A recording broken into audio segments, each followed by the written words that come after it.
লালটুক নিয়ে এলো মেলা থেকে ময়না। সবচেয়ে ভালো জাত এমনটি হয় না।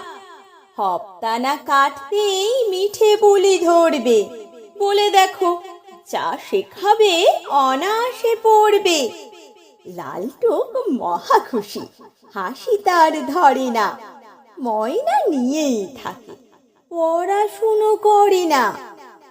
হল ঘরে এক কোণে ঝোলে ওর খাঁচাটা। সব থেকে দরকারি সাবধানে বাঁচাটা। ঘরটার কাছে আছে নিম গাছ ঝাঁকড়া।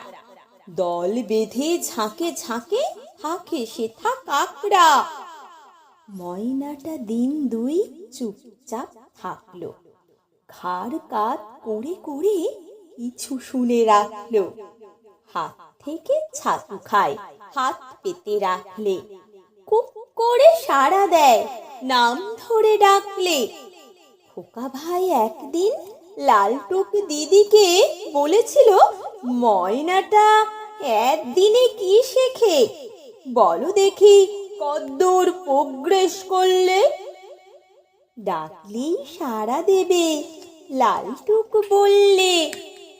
তারপর কাছে গিয়ে যেই তাকে ডাকা না, ময়নাও সাড়া দিলে চটপট, কা কা।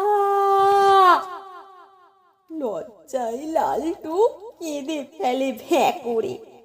খোকা ভাই বোকা হয়ে শোনে শুধু হাঁ করে।